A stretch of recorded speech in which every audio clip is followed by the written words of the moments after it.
गौरचन्द्राय राधिकायै तदालये कृष्णाय कृष्णभक्ताय तद्भक्ताय नमो नमः।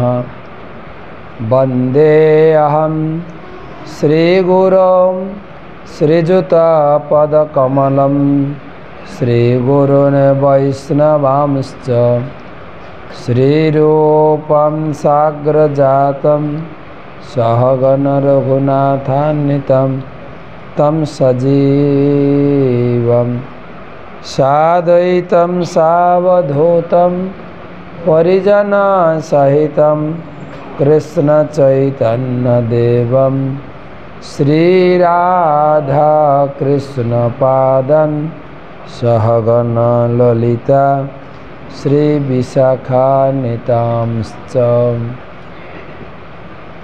ॐ माधव माधव वाचि माधव माधव हृदि स्मरन्ति साधव सर्वकार्येषु माधवं तप्तकाञ्चन गौराङ्गी राधे वृन्दावनेश्वरी वृषभानुसुते देवी प्रणमामि हरिप्रिये। ॐ नीलाचलनिवासाय नित्याय परमात्मने बलभद्रसुभद्राभ्यां जगन्नाथाय ते नमः। जय श्री कृष्ण चैतन्य प्रभु नित्यानंद श्री अद्वैत गदाधर श्रीवासदि श्री गौरभक्तवृंद। हरे कृष्णा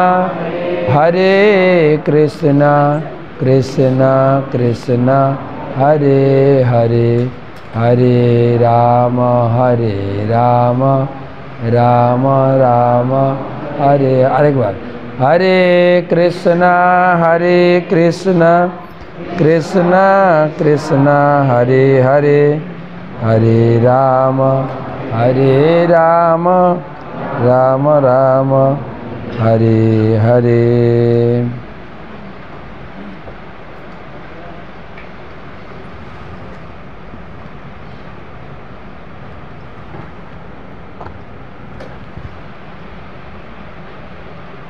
ॐ नमो भगवते वासुदेवाय। ॐ नमो भगवते वासुदेवाय। ॐ नमो भगवते वासुदेवाय। ॐ नारायणं नमस्कृत्य नरं चैव नरोत्तमं देवीं सरस्वतीं व्यासं ततो जयमुदीरयेत्। तमादिदेवं करुणानिधानं तमालवर्णं सुहितावतारम् अपार संसार समुद्र सेतुं भजामहे भागवत स्वरूपम। गद्दरा श्रीमद् भागवतम चतुर्थ स्कंदे षड्विंशति अध्याय आज के 49 श्लोक। आलोचना प्रसंग राजा पुरंजनेर उपाख्यान। সেই প্রসঙ্গে আজকে 873তম ভাগবত রসমাধুরী সেমিনারে উপস্থিত সমস্ত ভক্তমণ্ডলী মমতাময়ী মাতৃমণ্ডলী সবাইকে জানাই ইসকন ভাগবত রসমাধুরী গ্রুপের পক্ষ থেকে কৃষ্ণপ্রীতি শুভেচ্ছা এবং অভিনন্দন। মাইকটা তো ঠিক ছিল, বেড়ে গেল কেন? তো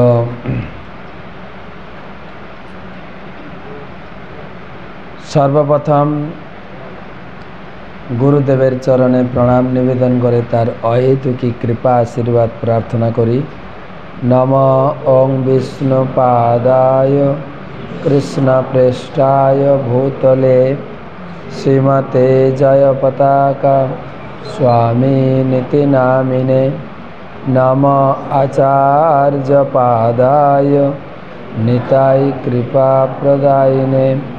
গৌরকথা ধামদায় নগর গ্রাম তারিণে।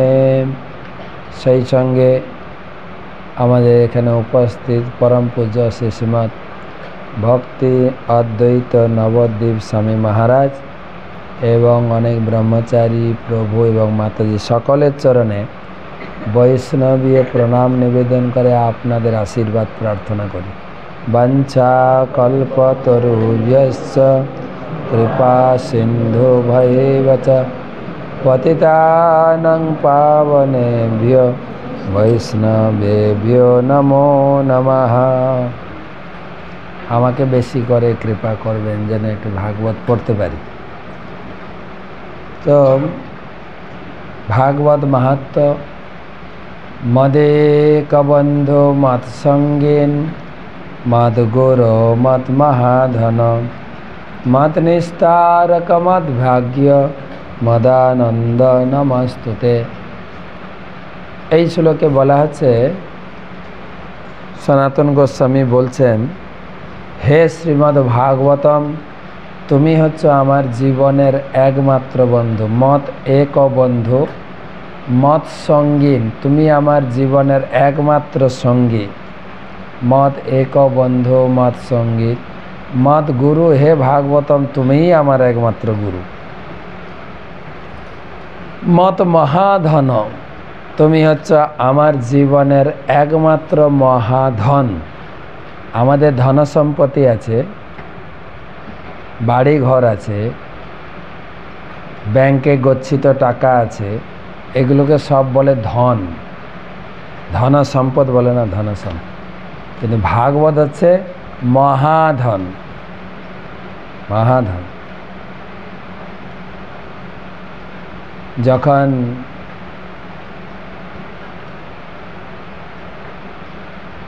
তিন প্রভু, শ্যামানন্দ প্রভু, শ্রীনিবাস আচার্য প্রভু এবং নরোত্তম প্রভু, তিন প্রভু যখন বৃন্দাবন থেকে গ্রন্থ নিয়ে আসছিলেন বাংলায় প্রচারের জন্য, তখন বাংলায় একজন হিন্দু দস্যু রাজা ছিল, যার নাম ছিল বীর হাম্বীর। তার রাজ্যে একজন জ্যোতিষী ছিল, বলে গণককার। সে জ্যোতিষী বিচার করে বলছেন, মহারাজ, আমাদের রাজ্যে তিনজন সাধু আসছে, অনেক ধন সম্পদ নিয়ে আসছে। তখন রাজা বললেন, ওনাদেরকে হত্যা না করে ধন সম্পদটা চুরি করো। তো রাতারাতি দস্যু রাজা ডাকাতদের পাঠিয়ে ধন সম্পদ চুরি করেছেন। কিন্তু রাজা মনে করেছেন অনেক ধন সম্পদ, আর সেই সমস্ত গ্রন্থ, গোস্বামীদের লেখা গ্রন্থ সব সিন্ধুকে ভরা ছিল, বাক্সে ভরা ছিল। তো রাজা যখন বাক্স খুললেন, ধন সম্পদ নাই, কি ছিল? এই সমস্ত গ্রন্থ। আর গ্রন্থ স্পর্শ করে রাজার মন পরিবর্তন হয়ে গেছে। আমি কি অন্যায় করলাম, কি ভুল করলাম, কার এই অমূল্য গ্রন্থ আমি চুরি করেছি। অর্থাৎ বোঝাতে চাইছি, জ্যোতিষীর গণনায় ধরা পড়েছে এটা হচ্ছে মহাধন, অমূল্য গ্রন্থ। আমরা যখন ভাগবত প্রচারের জন্য লোককে বলি এটা একটা আপনার সম্পদ, মহাসম্পদ নিয়ে যায়, লোকে বিশ্বাস করে না। হ্যাঁ, মহারাজ বলার কথা বলছে। জ্যোতিষীর গণনায় ধরা গেছে এটা হচ্ছে মহামূল্যবান সম্পদ। তো সনাতন গোস্বামী বলছেন, মদেক বন্ধু মত সঙ্গীন মত গুরু মত মহাধন মত নিস্তারক, এই ভাগবতই আমাকে উদ্ধার করবে। মদানন্দ নমস্তুতে, মদ ভাগ্য, এই ভাগবত আমার ঘরে থাকলে আমার ভাগ্য খুলে দেবে। ভাগ্য এখনো খুলে নেই, ভাগ্য খুলবে ভাগবত। যার বাড়িতে ভাগবত প্রবেশ করে ভাগ্য খুলবে, তার খুলবে, তার বাড়ির সকলের ভাগ্য খুলবে। আর বলা আছে মদানন্দ, জীবনের আনন্দ ফেরাবে। আনন্দ মিলিয়ে গেছে আমাদের, আমার এখন একটু হাসিও না, সবাই মুখ গম রাখে বসে থাকে। তাই বর্তমান একটা ক্লাব বেরিয়েছে যার নাম হচ্ছে লাফিং ক্লাব, জানি না বাংলাদেশে আছে কিনা, ভারতে খুব প্রসিদ্ধ। সকালে ঘুম থেকে উঠে লোকে পার্কে যায়, দিয়ে কিছু একটা চুটকি চাটকি বলে হাসার অভ্যাস করে। একটা ছোট্ট গল্প বলবে, তারপরে হা হা হা, হাসি আসে না তো, একটু প্র্যাকটিস করো, হা হা হা, তুমিও হাসো তুমিও হাসো। কিন্তু ভাগবত গেলে হাসি ফেরাবে। মদানন্দ নমস্তে, খুব সুন্দর শ্লোক। ভাগবত মাহাতে বলা হয়েছে, মদেক বন্ধু মত সঙ্গীন মত গুরু মত মহাধন মত নিস্তারক মত ভাগ্য মদানন্দ নমস্তে। তো আমরা আলোচনা করব, বোর্ডে লেখা আছে চতুর্থ স্কন্ধে ষড়বিংশতি অধ্যায় 26 অধ্যায়ের 49 শ্লোক 19 শ্লোক। শান্তয়ন শুক্লয়া বাচা, বলুন, হৃদয়েন বিদূয়তা প্রেয়স্যা স্নেহ সংরম্ভ্য লিঙ্গমাত্মনি নাভ্যগাত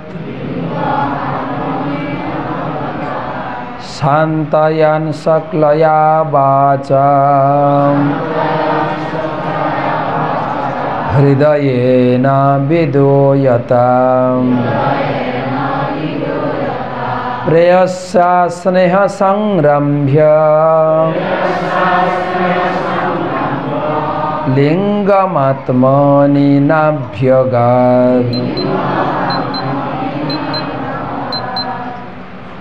শান্তয়ন শুক্লয়া বাচা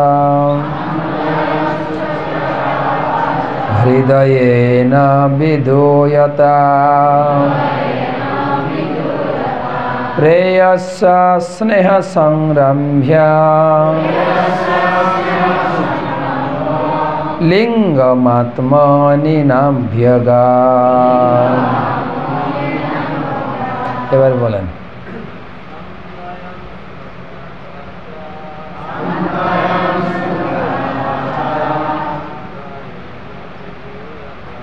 হৃদয়েন বিদূয়তা প্রেয়স্যা স্নেহ সংরম্ভ্য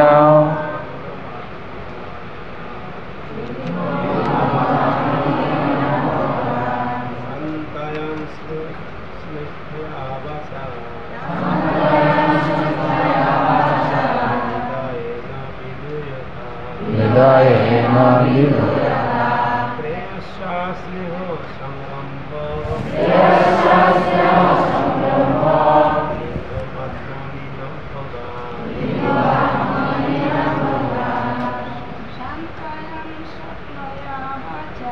শান্তয়া স্নেহ বাচা হৃদয়েন বিদূয়তা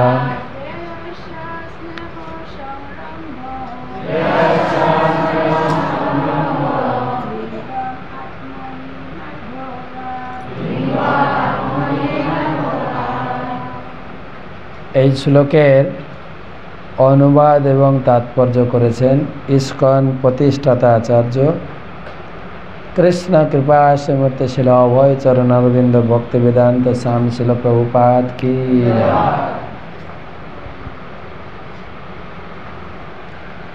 এই আলোচনা পুরঞ্জনের কাহিনী।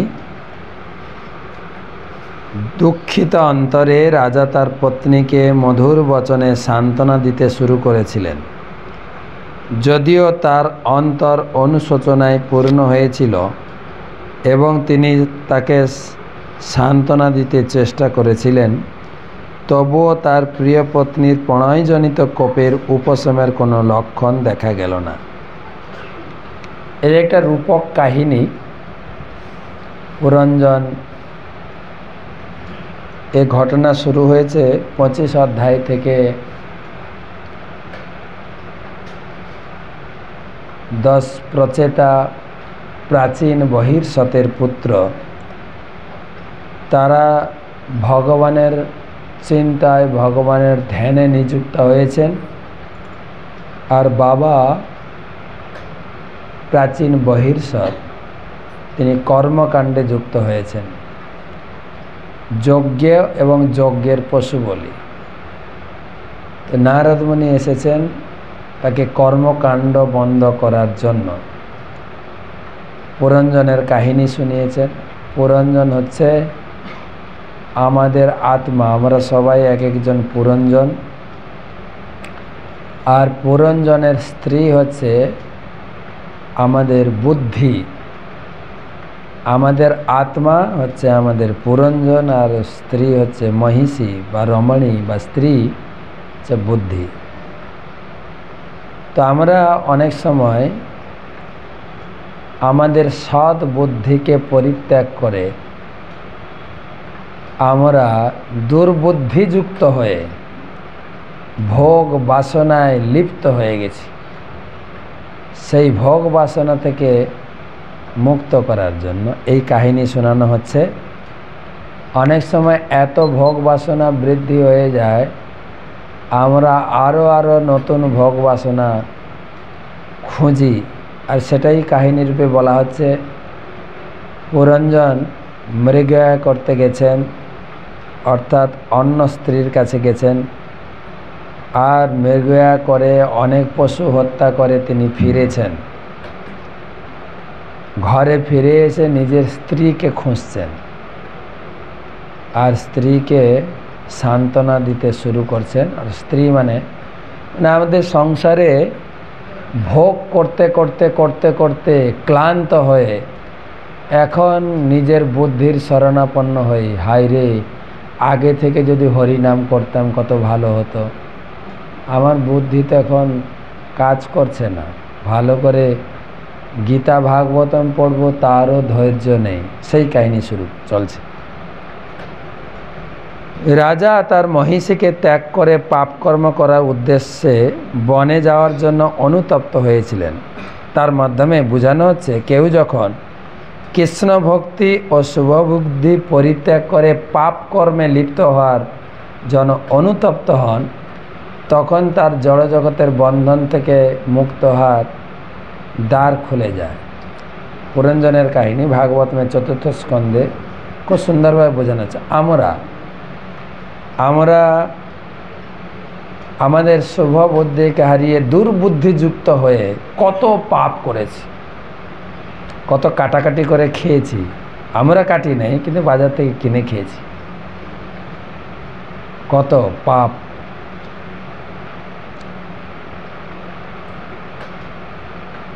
কিন্তু যখন শুভবুদ্ধি ফিরে পেয়েছি, গীতা পড়ে ভাগবতম পড়ে সাধু সঙ্গ করে, যে আমাদের জীব হত্যা করা উচিত নয়, শুভবুদ্ধির উদয় হয়েছে।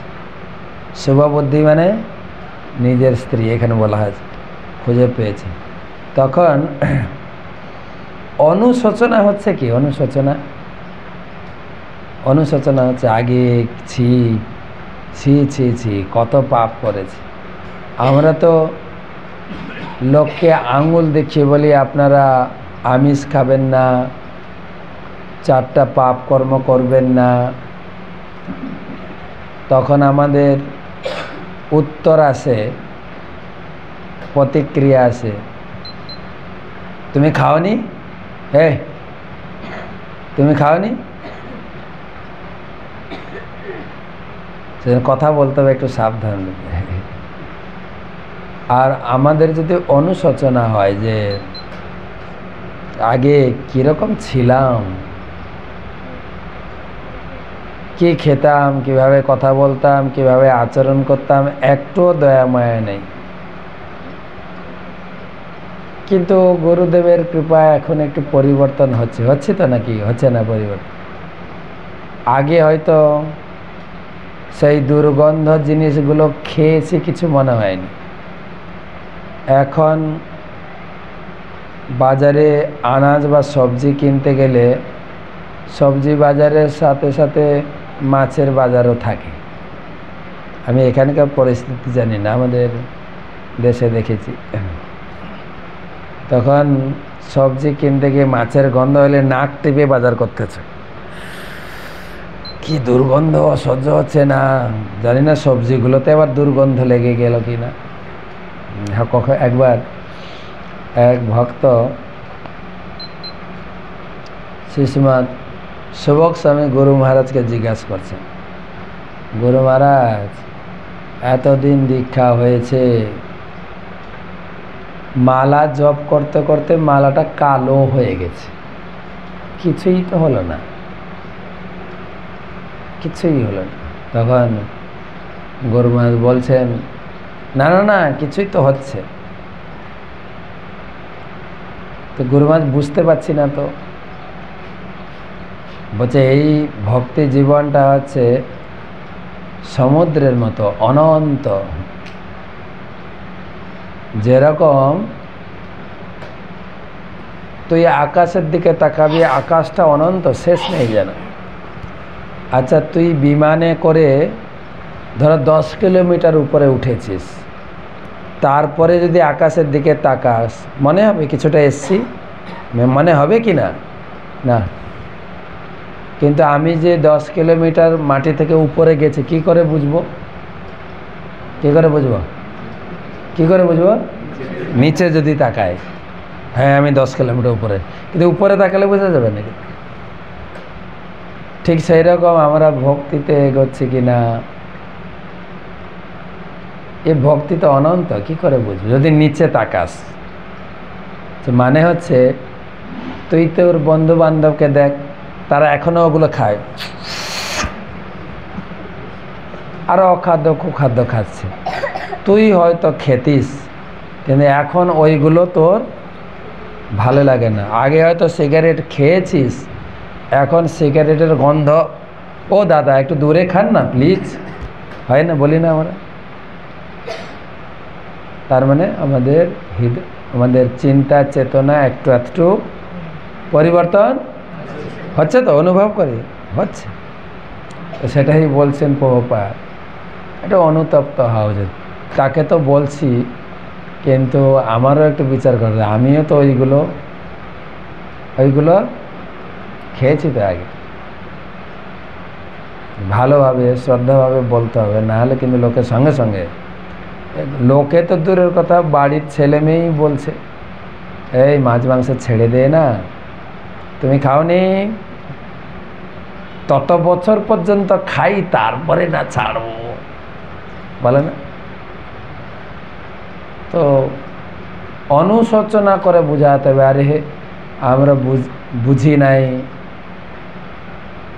আমরা অনেক পাপ করেছি, তাই তোদেরকে বলছি তোরা আর পাপ করিস না। অনুশোচনা করে বুঝাতে হবে, এখানে অনুতপ্ত হতে হবে। আমার গুরুদেব কৃপা করে তিনি আমাকে সেই কুকর্ম থেকে, পাপ কর্ম থেকে আমাকে বাঁচিয়েছেন। আমি ভুল বুঝতে পেরেছি, তাই তোরা আর ভুল করিস না, এরকম করে বুঝালে লোকে হয়তো অনুতপ্ত হতো, অনুতপ্ত। নাহলে গুরুদেবের সামনে বলে দিয়েছে, এখন তো আবার গুরুদেবের সামনে বলা হচ্ছে না, গুরু মহারাজের সময় নেই। কার কাছে বলি? গুরু মহারাজের একজন প্রতিনিধি যাবে, তার কানে কে বলবে, আছে না? এখন আগে ছিল মাইকে বলুন, আমি আমিষ গ্রহণ করব না, আমি অবৈধ সঙ্গ গ্রহণ করব না, আমি নেশা করব না, আমি জুয়া খেলব না, আগে মাইকে বলতে। এখন গুরুদেবকে তো বলি নাই, আমি তো গুরুদেবের একটা ভক্তকে কইছি। তাই না? তো অনুশোচনা আসবে করতে। তো এখানে বলছে শ্রীমদ্ ভাগবতে পঞ্চম স্কন্ধে পঞ্চম অধ্যায় পঞ্চম শ্লোকে বলা হয়েছে পরাভবস্তাবৎ অবোধ জাত যাবন্ন জিজ্ঞাসত আত্মতত্ত্বম। মানুষ যখন তার কৃষ্ণ চেতনা হারায়, আত্ম উপলব্ধির প্রতি আর আগ্রহ থাকে না, তখন পাপ কর্মে লিপ্ত হয়। আমরা পাপ কর্ম করেছিলাম কেননা অজ্ঞান, আমাদের কৃষ্ণ ভক্তির জ্ঞান, গীতা ভাগবতের জ্ঞান ছিল না। কৃষ্ণ ভাবনাবিহীন সমস্ত কার্যকলাপই জীবনকে ব্যর্থতায় পর্যবসিত করে।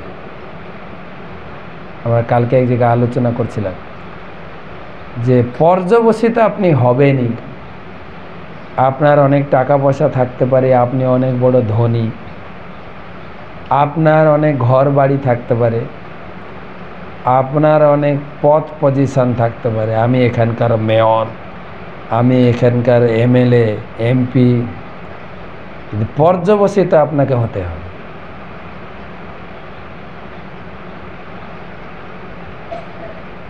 আমাদের প বর্গ আছে, প বর্গ পড়েছেন বাংলাদেশে? বর্গ কটা বর্গ? 5টা বর্গ। ক চ ত ট প আছে না, 5টা বর্গ। প্রত্যেকটা বর্গে 5টা করে অক্ষর আছে, ক খ গ ঘ উ চ ছ জ ঝ ইয় না, সবটাই। আর আমরা আলোচনা করব প বর্গ, প ফ ব ভ ম, প বর্গ। কখনো কখনো দেখা যায় ছেলে বা মেয়ে কিছু করছে না, পড়াশোনা করছে না, বিয়ে দিয়ে দাও। কারণ ছেলে কিছু করছে না, কি করবে? কি করে মা বাবা? ছেলেরও সেম কেস, তাকে বিয়ে করিয়ে দাও, তাহলে ওর কাঁধে জোয়াল পড়লে খাটবে।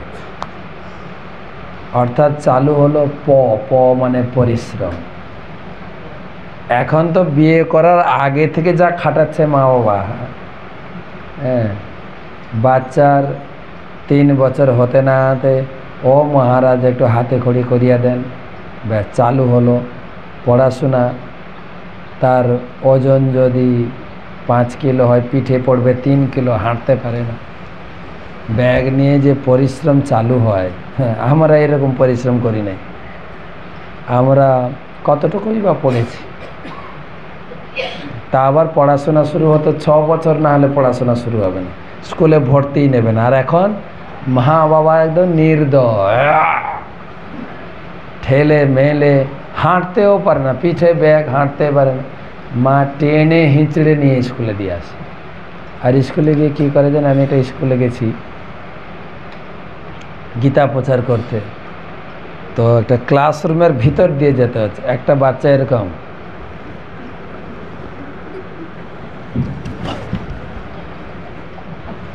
আমি 40 মিনিট ক্লাস দিয়ে অন্য ক্লাসে ক্লাস দিয়ে ফিরলাম, ফেরার সময় দেখছি ওই রকমই ঘুমাচ্ছে বাচ্চা।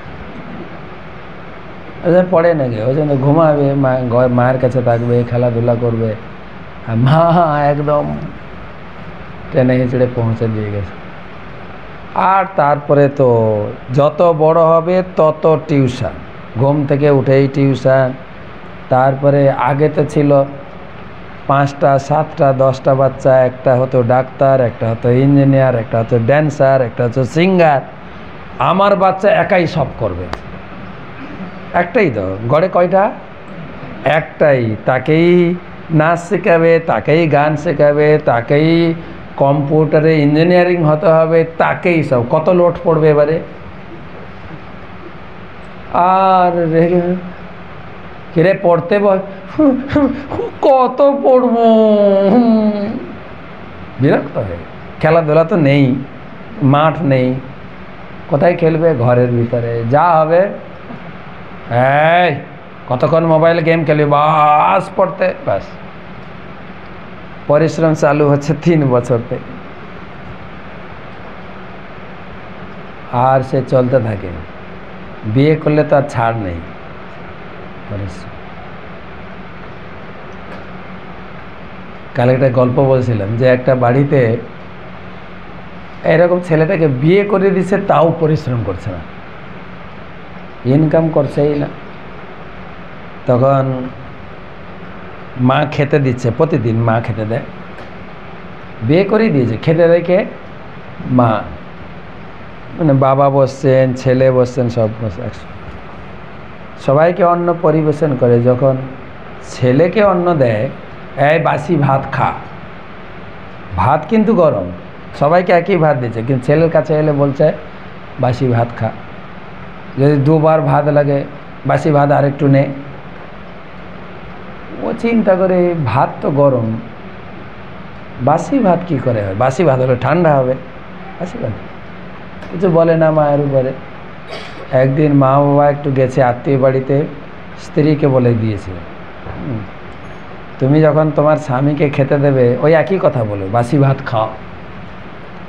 তো স্ত্রী পরিবেশন করছে, হ্যাঁ বসো, যখন ভাত ঢালছে বাসি ভাত খাও। ও বলছে, মাও বলে বাসি ভাত, তুমিও বলছো বাসি ভাত, ভাত তো গরম, তুমি তো এখন রান্না করো, বাসি ভাত কেন?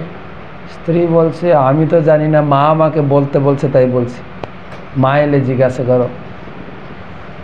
তো মাকে জিজ্ঞাসা করছে, মা তুমি তো আমাকে গরম ভাত দাও খেতে, বাসি ভাত কেন বল? বলে বাসি ভাত বুঝলে না, বাবার ইনকাম খাচ্ছ, বাসি ভাত না, যখন তুমি নিজে ইনকাম করে খাবে সেটা হবে টাটকা ভাত। ইনকাম করো, কতদিন বাবার হোটেলে খাবে, হ্যাঁ ইনকাম করো। তখন থেকে ইনকাম শুরু হলো, তখন থেকে পরিশ্রম, পয়ে পয়ে মনে রাখুন, পয়ে পরিশ্রম।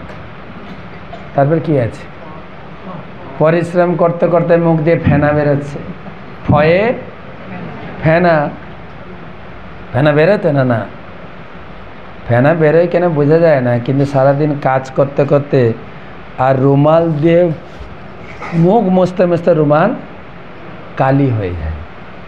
এখনও তো রুমাল নেই, এখন আছে, কিন্তু মুখ দিয়ে হয়ে ফেনা বেরিয়ে যাচ্ছে কাজ করতে। ফেনা বেরোয়, এই রোদ্রের দিনে দেখবেন গরু গাড়ি বা মহিষের গাড়ি, মহিষ চলতে চলতে গাড়ি টানতে টানতে মুখ দিয়ে ফেনা বেরোয়, তার তো আর রুমাল বা টিস্যু পেপার নাই, তো ও আর কিসে মুছবে। পয়ে পরিশ্রম, ভয়ে ফেনা, এত পরিশ্রম করছেন বাড়ির জন্য, এত পরিশ্রম, কোনো পরোয়া করি না, পাপ করতে পরোয়া করি না, অন্যায় করতে পরোয়া করি না। কার জন্য করছি? আমার জন্য করছি না তো, আমি আমার বাড়ির সকলের জন্য করছি। আমি নিজেকে তোয়াক্কা করি না, শরীরের তোয়াক্কা করি না, আমি ওটি করবো, ওটি জানেন তো, ওটি ওভার টাইম, শুধু কাজ করে বেতনে সংসার চলছে না, আমি ওটি করবো, ওভার টাইম করে না, ওভার টাইম করে করে অনেক টাকা জমায়, তারপরে রোগ ব্যাধিয়ে টাকাগুলো ডাক্তারকে দেয়, নিজে ভোগ করতে পারে না, টাকাগুলো যায় কোথায়? ডাক্তার। কেন গীতাই বলেছেন ভগবান, একদম ব্যালেন্স দিয়েছেন, তিনি বলেছেন যুক্ত আহার বিহারস্য যুক্ত চেষ্টস্য কর্মসু যুক্ত স্বপ্নাববোধস্য যোগ ভবতি দুঃখ।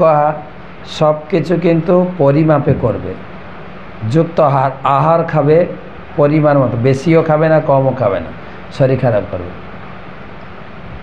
যুক্ত আহার, এবং কি খাবে, কখন খাবে, কতটুকু খাবে, সব লিখেছে। যুক্ত আহার, যুক্ত বিহার, হাঁটা চলাও প্রতিদিন একটু করবে না, সবসময় আমি ঘরে কাজ করব, মানে আগেকার দিনে কোদাল কুপাতে লোকে, এটা গায়ে গতরে একটু খাটতে হবে আপনাকে। যদি মন্দিরে কিছু না থাকে স্কুইজ মারেন, বড় বড় ড্রাম তেলে প্রসাদ সার্ভিস করেন, বাস গায়ে গতরে একটু ঘাম ঝরাতে হবে। ভগবান বলছেন যুক্ত আহার, যুক্ত বিহার, যুক্ত কর্ম। কর্ম 6-8 ঘন্টার বেশি করবেন না, এ শরীর টিকবে না, শরীরে লং বিজলি নষ্ট হয়ে যাবে। যুক্ত কর্মস্য চেষ্ট, যুক্ত স্বপ্নাববোধস্য, স্বপ্ন মানে ঘুম, ঠিক মতো ঘুমাবেন, ঠিক মতো জাগবেন, এটাও একদম মেপে দিয়েছেন। প্রভুপাদ লিখেছেন 6-7 ঘন্টা আপনাকে ঘুমাতেই হবে। যারা যারা নতুন ভক্তিতে আসেন, ভক্তির খুব উৎসাহ থাকে, হ্যাঁ প্রচুর উৎসাহ, ঘুম টুম তোয়াক্কা করি না, আমি অনেক সময় নষ্ট করেছি, এখন শুধু জব করব, মঙ্গলারতি 4:30, আমি 2:30টায় উঠব, রাত্রি 11টায় ঘুমাচ্ছে, 12টা 2:30টায় উঠে পড়ছে। 1 মাস 2 মাস 2 বছর 3 বছর প্রভু শরীর আর টানে না, দূর এসে হরে কৃষ্ণ করে লাভ নেই, ছেড়ে দেয়। তার থেকে আবার ফিরে যাই আগের মতো মাছ মাংস না, সব টাইম মতো ঘুমাতে হবে। না ঘুমালে শরীরটা নেই। আমরা প্রভুপাদের মতো, রূপ গোস্বামীর মতো অনুকরণ করতে পারি না, 2 ঘন্টা ঘুমাবো আর সেই পর্যায়ে গেলে হবে। এখন সব কিছু যুক্ত হয়, ঠিক আছে। তো প্রচুর পরিশ্রম, পয়ে হচ্ছে পরিশ্রম, ফয়ে হচ্ছে ফেনা, লাস্টে বয়ে আছে কি, এত পরিশ্রম করে টাকা পয়সা জুড়িয়েছেন, দেখে গেল টাকা পয়সা সব ছেলে মেয়ে নষ্ট করছে, উড়াচ্ছে। এখনও ছেলের কোনো ব্যবস্থা হলো না, চাকরি হলো না, ব্যবসা হলো, মেয়ের এখনও বিয়ে দেই না, চাকরি রিটায়ার্ড, ব্যর্থ, বাড়ির লোক আর বেশি সম্মান করছে না। রিটায়ার্ড হয়ে গেলে বেশি সম্মান করবে নাকি? যতদিন চাকরি আছে ততদিন সব সম্মান করবে, কেননা বাবা টাকা ইনকাম করছে। পাড়ায় দুর্গা পূজা বা কোনো জায়গায় আপনাকেই ডাকবে, দাদা আসুন আমাদের দুর্গা পূজায় সকলের উদ্দেশ্যে একটা আশীর্বচন দিয়ে যান। হ্যাঁ, যখন রিটায়ার্ড হবেন কেউ ডাকবে না আপনাকে, খেয়েও ডাকবে না। বুড়োটা যে কী বলে, ওকে ডাকো না, ওকে ডেকে কী দরকার, না ডোনেশন পাবে না কী ব্যাপারে, ডেকে কী। আর ঘরের লোক, হয়তো আপনি ভালোবাসা করে সেই নারীকে বিয়ে করেছেন আর সারা জীবন ভালোবেসে এসছেন, সারা জীবন ভালোবেসে এসছেন, এত ভালোবাসা, আপনি গেছেন অফিসে কাজ করতে, ও আছে ঘরে, সারাদিনে 2-3 বার ফোন করেছে হয়তো, কী গো, সেই সকালে খেয়ে গেছে, জলটা খেয়েছো, জলটা দিয়েছিলাম, খেয়েছো গো, আই লাভ ইউ, খেয়েছো গো জলটা, আবার দুপুরে টিফিনটা খেয়েছো না, টিফিনটা ঠান্ডা হয়ে যাচ্ছে তো খেয়ে নাও, কী গো এখনও ঘরে ফিরলে না যে, কোথায় আছো গো, গাড়ি পেয়েছো তো? ভালোবাসে না কিন্তু, আদৌ না, আদৌ না, শুধু টিউনিং করে। টিউনিং বুঝেন? টিউনিং, টিউনিং জানেন? টিউনিং জানেন? টিউনিং, টিউনিং মানে আমি তাকে কন্ট্রোলে রাখবো, ও ও ও ও ও ও ও আর মেয়ের পাল্লায় পড়ে যাচ্ছে না তো, মাঝে মাঝে চেক করে, কী গো, কী গো, কোথায় আছো, কী গো, এটা টিউনিং করা বলে। হ্যাঁ, একদম ভালোবাসে। আর ও সন্দেহ, ঘরে স্ত্রী সন্দেহ করছে, অফিসে অন্য কারোর পাল্লায় পড়ে যাচ্ছে না তো, এত লেট কেন, হ্যাঁ ও লেট কেন, সব ক্ষেত্রে কিন্তু টিউনিং করে। আর ওইখানে যে অফিসার, ও চিন্তা করছে আমার ঘরের সীতা অন্য রাবণ ঢুকে যাচ্ছে না তো ঘরে, ও ওখান থেকে আবার ফোন করে, কী গো কোথায় আছো, আছে হয়তো অন্য জায়গায়, এখন তো মোবাইল, মিথ্যা কথা বলতে শিখিয়েছে, কোথায় আছো, ঘরেই আছি, যাবো কোথায় বলো, তোমাকে ছাড়া আমি কোথাও যাই, ব্যাস, দুজন দুজনকে টিউনিং, দুজন দুজনকে সন্দেহ করে। হ্যাঁ, সন্দেহ, আপনি বলবেন না মহারাজ আপনি যতটা বলছেন না অতটা না, আমরা দুজন না। দেখেন এবারে বয়স হয়ে গেলে, রিটায়ার্ড হয়ে যাওয়ার পরে,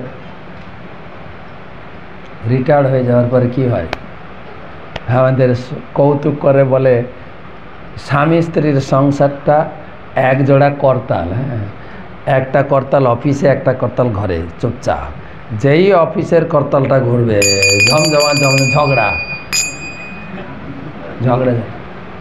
এখন রিটায়ার্ড পরে দুটো করতাল সবসময় এক জায়গায়, এখন কি হবে উপায়, এখন কি, তাই ঘরে থাকতে পারে না রিটায়ার্ড পারসন, কোথায় যায়, অবসরপ্রাপ্ত লোক। যদি আপনার বাড়ি গ্রামে হয় দেখবেন, ওই গ্রামে চায়ের দোকানে বসে পেপার, আর মাঝে মাঝে হালকা করে চায়ে চুমুক।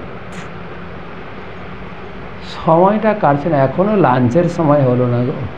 ঘরে ঢুকতে ভয় করে, অথবা তাসের আড্ডা। মিলছে কি না? কেন? ঘরটা ভয়ঙ্কর, ব্যর্থ। ভয়ের পরে ভ মানে ভয়। ব্যর্থ আর ভয় দুটোই তাকে প্রেসার, তাকে চাপ দেয়। ঘরে ঢুকলেই সব খাই খাই। এতদিন হয়তো আই লাভ ইউ বলেছে, এখন শুরু হবে নতুন শব্দ, নতুন শব্দ। এটা কোনো মহিলাকে বা কোনো গৃহস্থকে কটাক্ষ করা আছে না, নীতি। নীতি। মহিলাদের 3টে আশ্রয়: বিয়ের আগে পিতামাতা, বিয়ের পরে স্বামী, ছেলে বড় হয়ে গেলে ছেলে। বাপ ছেলে যদি ঝগড়া করে তখন স্ত্রী কার পক্ষ নেয়? কার পক্ষ নেবে? হ্যাঁ, সোজা কথা তো। এতদিন বলেছে হ্যাঁ গো তোমাকে আমি কত ভালোবাসি, এখন চালু হবে নতুন শব্দ। এই ছেলেকে বলে, এই তুমি যাও তো, তোমার কাজে যাও। এ বুড়োটা যে কি বলে এর কোনো মাথা গতি ঠিক নেই। আবার চালু হলো বুড়ো প্রতি কথায়, এই বুড়ো খেতে আসো। বুড়ো প্রতি কথায় কি শব্দ? বুড়ো। বুড়োটা জ্বালিয়ে মারল রে। সবার মরণ হয়, তোমার মরণ হয় না? হ্যাঁ, ব্যর্থ। যে ব্যর্থ আর ভয়, যেন ঘরে ঢুকতে ভয়। আর তখন চিন্তা করে, সে পুরুষের ক্ষেত্রে মহিলার ক্ষেত্রেও, তখন চিন্তা করে আর আচ্ছা সবার মরণ হচ্ছে, আমাকে যে কেন ঠাকুর টানছে না? কবে যে অনেক লোক এসে বলে মহারাজ আপনাকে প্রণাম জানাই, আপনি ভালো থাকেন। না না না, এরকম আশীর্বাদ করেন না। হ্যাঁ, আমি যেন তাড়াতাড়ি এখান থেকে, এই আশীর্বাদ করেন যেন তাড়াতাড়ি, বাকিটা বলছি না, তাড়াতাড়ি। আর ভালো লাগছে না গো। পয়ে পরিশ্রম, ভয়ে, হ্যাঁ না, বয়ে ব্যর্থ, ভয়ে ভয়, আর লাস্টে কি আছে? ময়ে মৃত্যু। সবাই পবর্গের মধ্যে, সেটাই বলছেন, ব্যর্থতায় পর্যবসিত সকলেই যদি কৃষ্ণ ভক্তি না করেন। আপনি বলেন কৃষ্ণ ভক্তি করলে কি ব্যর্থতা হবে না? না, অবশ্যই হবে না, পরিবেশটাই চেঞ্জ হয়ে যাবে। আপনি বুঝে নিয়েছেন যে আমাকে হরিনাম করতে হবে, এত বড় ভাগবত পড়তে হবে, তারপরে মহারাজ আবার চাপ দেওয়া শুরু করছে, চৈতন্য চরিতামৃত নেন, পড়তে হবে, শেষ করতে হবে তো। আর আপনি সংসার ছেড়ে দিয়েছেন, ছেলে বৌমা ওদের সংসার ওরা সামলাচ্ছে, আপনি তো কাজে ব্যস্ত। সকালে উঠে মঙ্গল আরতি করবেন, জপ করবেন, ভাগবত পড়বেন, এবং আপনাকে হয়তো কোথাও নাম হতো হচ্ছে, ভক্তি বিষ্ঠ হচ্ছে, যাবেন বাড়িতে, প্রচারে যাবেন, এত ব্যস্ত। ছেলেও খুশি, বৌমাও খুশি না। ছেলে বৌমা আমাদের পিছনে লাগছে না, হ্যাঁ, বা বাবা আমাদের পিছনে এখন আর কাজ না থাকলে তো খিটখিট করে, বুড়ো বুড়ি খিটখিট করে। কিন্তু এই সমস্ত কাজের অভ্যাস থাকলে, ভাগবত পড়ার অভ্যাস, হরিনাম করার অভ্যাস থাকলে, ও অনেক লোককে দেখেছি আমাদের গৃহস্থ ভক্ত যারা যারা রিটায়ার্ড হয়ে গেছেন, বয়স হয়ে গেছেন, তারাও ক্ষেত প্রকাশ করে, মহারাজ আমি কেমন আছেন? আছি তো ভালোই, কিন্তু ভাবছিলাম রিটায়ার্ড হলে একটু ভালো করে জব করব, ভালো করে একটু ভাগবত পড়ব, সময়টা কুলাই না, কোথা থেকে যে সময় চলে যাচ্ছে। আমি চাই এটাই আপনার সব থেকে উপযুক্ত সময়, যে সময় কেটে যাচ্ছে। গীতা পড়ছেন ভাই, বলছে হ্যাঁ, অনেক কিছু ইচ্ছা করে যে আপনার ক্লাস শুনে নোট করব, সময় পাচ্ছি না। আচ্ছা, ছেলে বৌমা কিছু বিরক্ত করছে না, তারা না এদিকে আসবেন না, ওখানে বসে। তো ছেলে বৌমা বিরক্ত করে না? বলছে না, তারা খুশি। ছেলে অফিস থেকে বেরিয়ে চিন্তা করে, ছেলে অফিস থেকে বেরিয়ে চিন্তা করে, রাস্তায় দেখছেন ফুলের দোকান, ফলের দোকান, ছেলে কি চিন্তা করছে? বাবা ঠাকুর পূজা করে একটু ফুল নিয়ে যায় না, বাবা খুশি হবে। এত সুন্দর আম উঠেছে, আমের সিজনে বাবার জন্য একটু নিয়ে যাবে, ছেলে চিন্তা করে নিয়ে আসে। আর বাবা বলছে আরে ডেলি ডেলি ফুল নিয়ে আসবি না, তো এত টাকা খরচা করছিস কেন?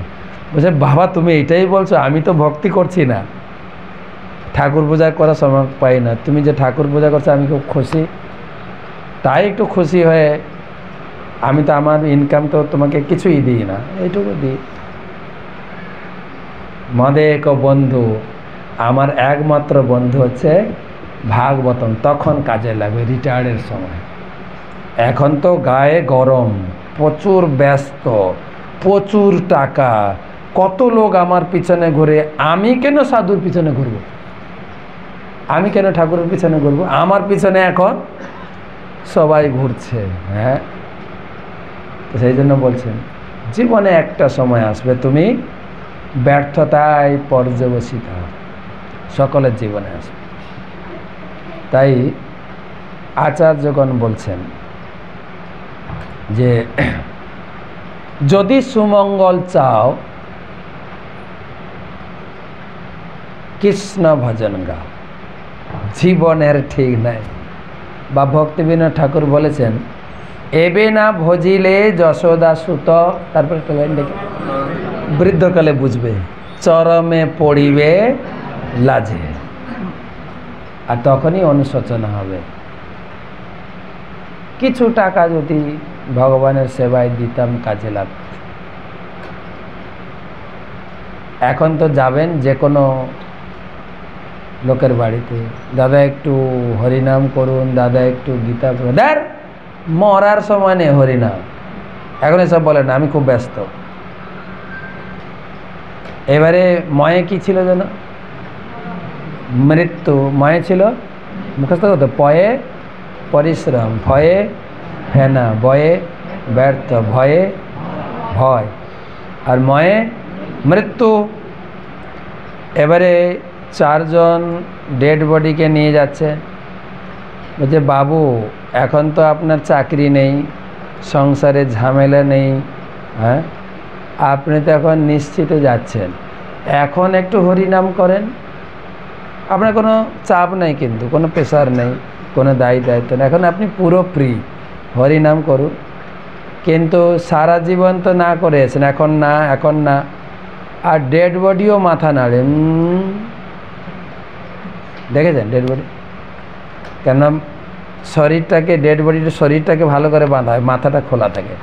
চারজন যখন নিয়ে যায় মাথাটা এরকম নড়তে থাকে, বলো হরি, একবার হরিনাম বলুন, আপনি শ্মশানে যাচ্ছেন, কোনো অফিস নেই, কোনো দায়িত্ব নেই, পরিবারের ঝামেলা নেই, এখন যাওয়ার আগে একটু হরিনাম বলুন। সারা জীবন বলেনি, তখনও বলুন। তখন ওনার হয়ে পিছনের লোক বলে দেয়, সামনের লোক বলে বলে হরি, পিছনের লোক বলে হরি বল, ও বলে না, যা হয় না নয় তা হবে না কো 90। তাই ব্যর্থতায় পর্যবসিত হয়। কেউ যখন কৃষ্ণ ভক্তির পন্থা অবলম্বন করেন তখন তিনি স্বাভাবিকভাবেই মনুষ্য জীবনে পূর্বকৃত পাপ কর্মের জন্য অনুতপ্ত হন এবং এই পন্থার দ্বারাই কেবল অবিদ্যা ও অজ্ঞানের বন্ধন থেকে মুক্ত হওয়া যায়। বারে বারে বলছেন প্রভুপাদ, অনুতপ্ত হতে, কত সময় নষ্ট করে দিয়েছে। অনেক লোক বলে, ছোট ছোট শিশুদের, বলে আমাদের দুর্ভাগ্য, তোমাদের মতো বয়সে আমরা এগুলো পাইনি, আমাদের কেউ শেখায়নি। এখন ইস্কন এসছে, জাগ্রত ছাত্র সমাজ ছোট ছোট বাচ্চাদের শেখাচ্ছে, এটা আমরা পাইনি আমাদের জীবনে। যদি পেতাম তাহলে কমপক্ষে একটু গীতা ভাগবতমে একটু পড়তাম, একটু একটু একটু একটু চয়েস করে, একদম আস্বাদন করে। এখন তো চোখেও দেখি না, আর পড়লেও মাথায় ধরে রাখতে পারি না। কর, ভালো করে কর। এই অনুতপ্ত এখন আর হয় না।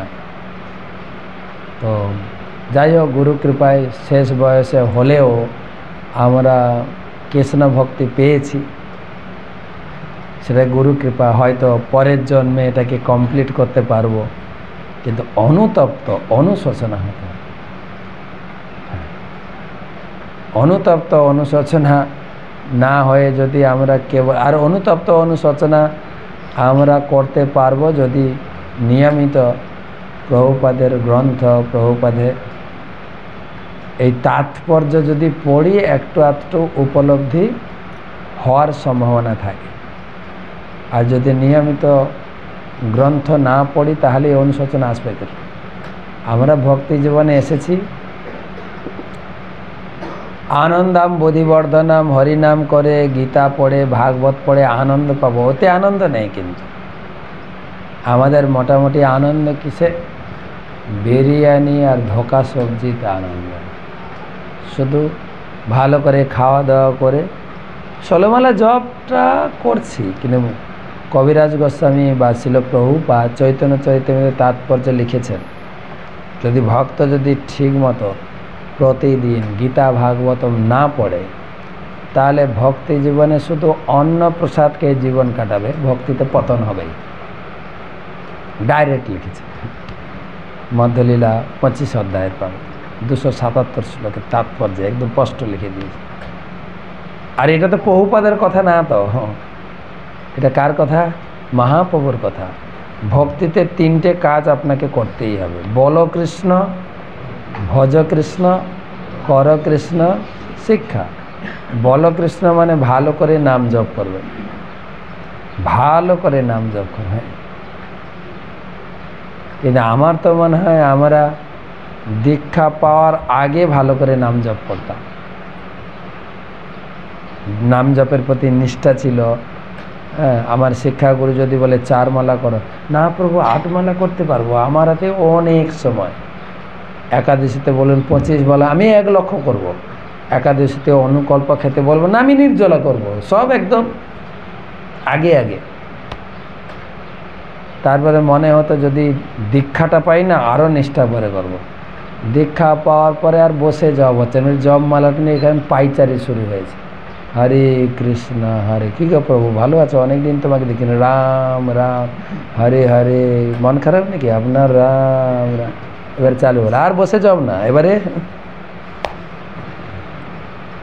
তারপরে সে যদি ব্রাহ্মণ দীক্ষাটা পাই না তাহলে একদম এমন মনকে ভগবানের সেবায় লাগিয়ে দেবো, আমাকে কি টলাতে পারে। ব্রাহ্মণ দীক্ষা হয়ে গেলে এখন তো আরও উৎপটাং।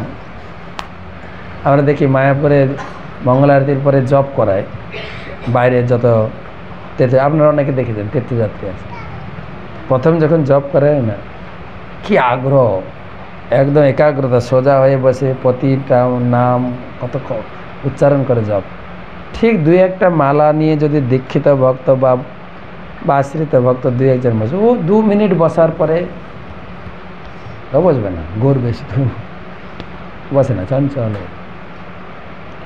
কিন্তু আমরা ছোট থেকে শুনে নিয়েছি, যেই নাম সেই কৃষ্ণ ভজ নিষ্ঠা করে, নিষ্ঠা করে নামের সহিত আছেন আপনি। আপনাকে ভগবান খুঁজতে যেতে পারেন, এই জপমালাই আপনার ভগবান। তাকে নিষ্ঠা করে যত্ন নিতে হবে, মালার নিষ্ঠা করে জপ করতে হবে। এমন নয় যে মালাটাকে গলায় কেড়ে, এখন শুরু হয়েছে ইস্কনে কোমরে গুঁজে দেবে না, বা বাথরুমে গেলাম একটু টাঙিয়ে দিলাম না, জপ ভগবান স্বয়ং। আপনি ভালো করে জপ করে ঘরে ঠাকুরের আসনে রাখবেন, আর যদি যান কোথাও গলায় থাকবে, জপ করবেন, ভগবান সাক্ষাৎ।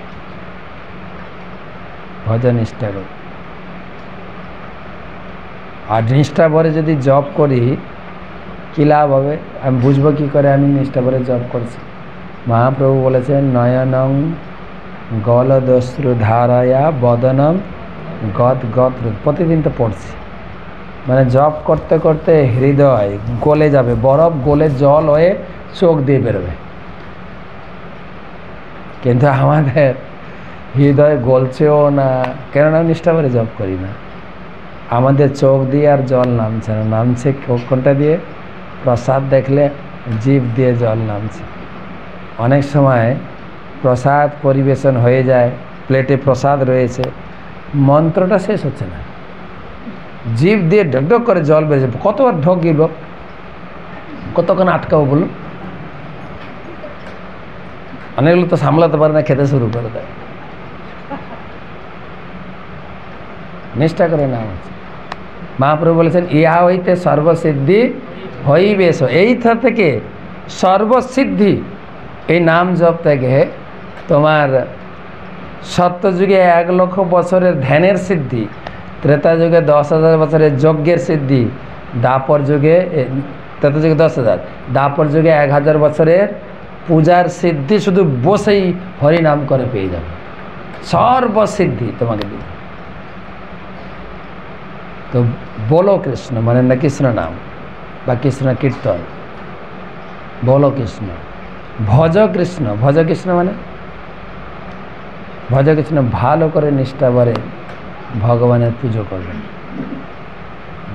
খুব নিষ্ঠা ভরে আরতি করুন, রান্না করুন, ঘর পরিষ্কার করুন, যা করবেন নিষ্ঠা, খুব একাগ্রতা সহকারে।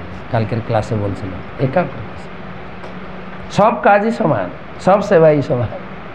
যিনি পূজা করছেন, যিনি মন্দির পরিষ্কার করছেন, যিনি গ্রন্থ প্রচার করছেন,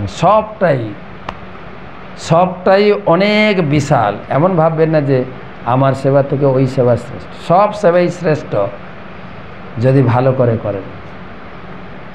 সব সেবার গুরুত্ব, সব জমি জমার মকদ্দমা, মামলা মকদ্দমা অনেক বড় কাজ, সবই শ্রেষ্ঠ যদি নিষ্ঠা ভরে করে। সবই কৃষ্ণের সেবা। আপন আপন সেবাতে ভালো করে মনোনিবেশ করতে হবে। আর ওই সেবাটা এত বড় না করেও শেষ করতে। পূজারই কত সেবা, গ্রন্থ প্রচারের তো লিমিট নেই, বা নাম হট্ট প্রচার, ভক্তি বিশ্বাস, সবই আপনি আপনার সেবাতে মনোনিবেশ করেন, ওটাকে বৃদ্ধি করেন। প্রচুর সেবা। তো বলো কৃষ্ণ, ভজ কৃষ্ণ, তারপরে কি আছে? কর কৃষ্ণ শিক্ষা। তুমি সব কিছু করবে, দম আসবে বই পড়া থেকে, শক্তি আসবে, উৎসাহ আসবে, উদ্দীপনা আসবে। কোত্থেকে? দম কোত্থেকে আসবে? গ্রন্থ অধ্যয়ন। এটা মহাপ্রভু দিয়ে গেছেন, করো কৃষ্ণ শিক্ষা। তো কৃষ্ণ শিক্ষার জন্য প্রভুপাদ আমাদের 3টা মূল গ্রন্থ দিয়েছেন, গীতা, ভাগবতম আর চৈতন্য চরিত। তো আজকে অনেক রাত হয়েছে গেছে, আজকে আর আলোচনা করব না, কালকে। শুভরাত্রি।